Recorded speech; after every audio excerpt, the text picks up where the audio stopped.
Eh bien, salut tous les amis, c'est Archie, comment ça va? Aujourd'hui on se retrouve pour une nouvelle vidéo et aujourd'hui on va parler de l'histoire complète de la guerre des pixels qui s'est déroulée sur le Airplace de Reddit. Je vais passer par les plus grands événements qui se sont déroulés durant l'event.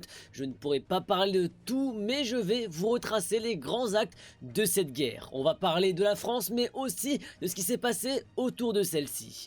La Pixel War est de retour après 5 ans d'absence et pour 3 jours de création et de guerre, et c'est là que le début de l'histoire de la guerre des pixels commença.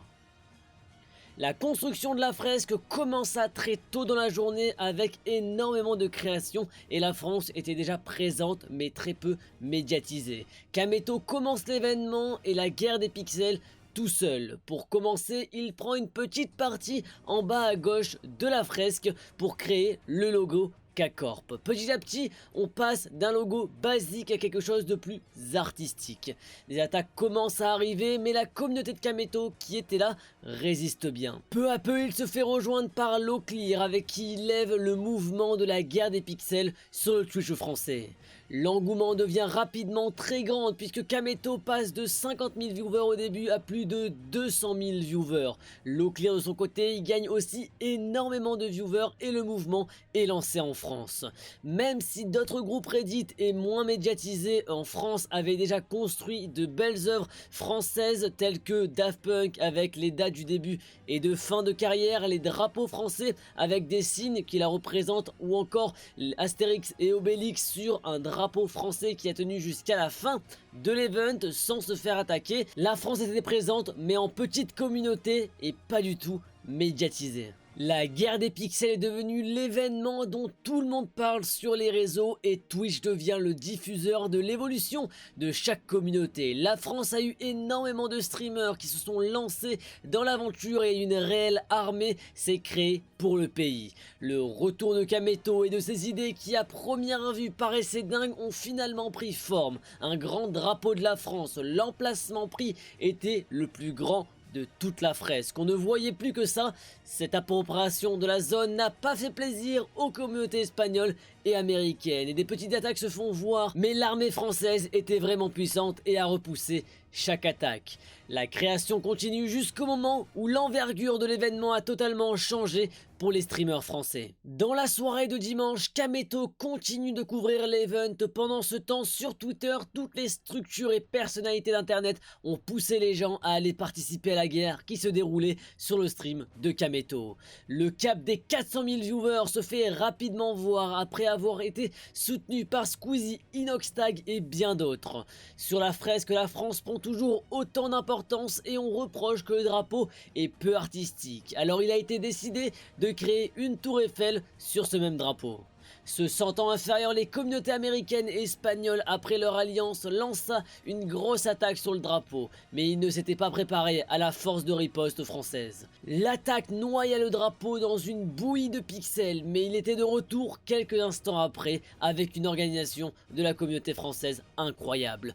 L'organisation se fait par saison d'anniversaire, ainsi chaque personne selon sa date d'anniversaire était placée de son propre chef dans une saison.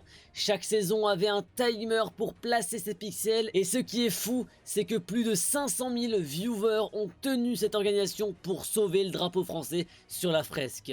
Des grosses attaques étaient aussi faites dans d'autres endroits de la carte par la communauté française et à chaque fois qu'une attaque était lancée, c'était très violent et la domination était instantanée. Une trêve avec Miskif, qui était un des gros streamers qui attaquait le drapeau, a été faite en lui donnant un bout de parcelle pour qu'il puisse créer ce qu'il a envie. La trêve tenue jusqu'à que les Français partent. Lorsque Kameto a arrêté, beaucoup de gens ont arrêté aussi de protéger le drapeau qui avait tenu jusqu'à tard dans la nuit malgré les nombreuses attaques et très violentes des autres communautés. C'est de là que la rage espagnole menée par Ibai et d'autres a commencé puisqu'on leur résistait et les menait en défaite à chaque fois. Bien évidemment, quand le plus gros des Français partis, les adversaires en ont profité. Miskif, avec qui une trêve avait été passée, nous trahit et une alliance américaine lança une attaque d'envergure et commença pour créer des gigantesques fesses sur notre drapeau. Et la résistance qui était encore présente n'a pas réussi à les en empêcher durant la nuit. Mais à un moment, un gros rectangle noir apparut au milieu, recouvrant toutes les fesses et permettant aux Français de reprendre le contrôle du drapeau. Ce rectangle venait de la modération qui détruisait toute représentation à caractère sexuel sur la fresque. C'est là que tout le monde a cru que la modération avait pris parti et nous soutenait alors qu'il n'en était rien. Miski s'excusa d'avoir trahi la trêve et d'avoir attaqué le drapeau durant la nuit, mais le mal était fait. Avant de passer au lundi qui était le dernier jour de l'événement, parlons un peu de ce qui s'est passé autour de la France. Des grandes représentations sexuelles ont été créées, mais à chaque fois les streamers décidaient de les détruire jusqu'à que la modération prit le relais pour toutes les enlever à chaque fois qu'elle a été construite.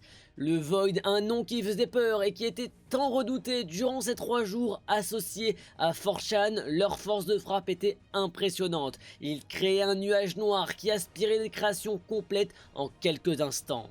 Ils sont restés toute la fin de la guerre au milieu, en bas de la fresque, avec un grand espace noirci très reconnaissable. Des drapeaux de beaucoup de pays ont été créés, certains à des endroits spécifiques, d'autres sur des largeurs et hauteurs complètes, mais grâce à des alliances et des compromis avec d'autres communautés, ils ne se faisaient pas attaquer. Beaucoup de plus petites communautés plaçaient le logo du jeu, de la communauté ou encore de l'entreprise qu'ils voulaient représenter. Le jeu vidéo et la pop culture a pris une énorme place sur la fresque. Et des attaques de personnes qui étaient contre certains jeux se sont même fait voir. La barre Windows a été faite tout en bas de la fresque et une alliance a été créée avec les Français.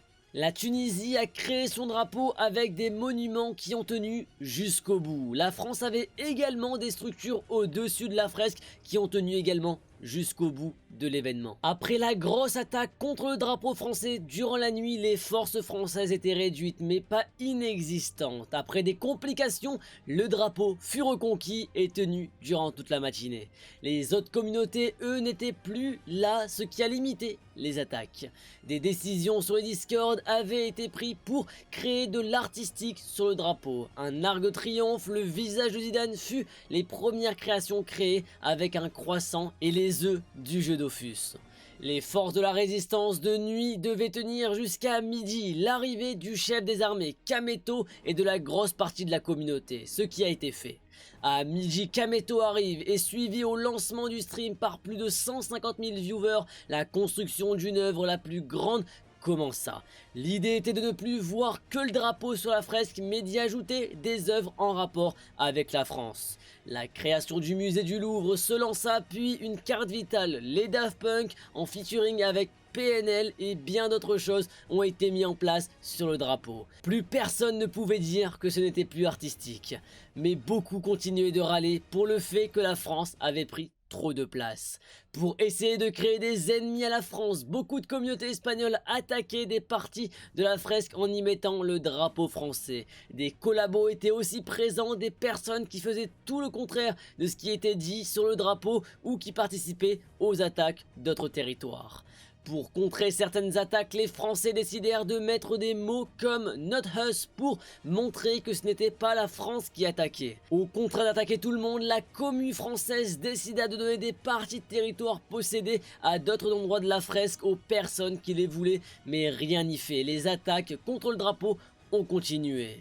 Des pourparlers se faisaient entre Kameto, Locklear et les Espagnols et les Américains. Les demandes étaient toujours les mêmes. Si vous ne nous donnez pas une partie du drapeau, on continuera à vous attaquer.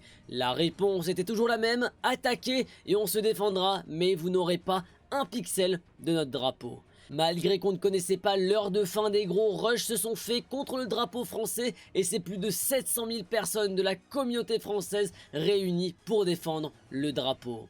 Cet engouement a permis à des politiques de venir faire leur pub, comme toujours, tout est bon pour faire sa propagande, des sociétés en ont profité aussi. Les attaques massives n'ont pas suffi à détruire le drapeau de la France, les contre-attaques étaient de plus en plus puissantes, jusqu'à démotiver nos adversaires. Un streamer a halluciné de voir notre force car il a dit « le musée ne réapparaîtra pas ».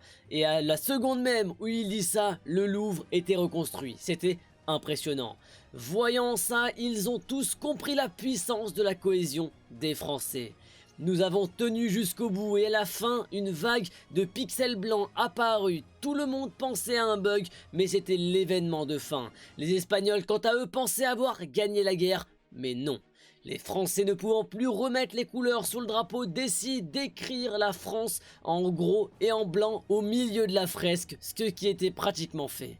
C'est là que l'événement se termina, la fresque devait finir en gros carré blanc pour clôturer la guerre des pixels, ce qui a été également fait.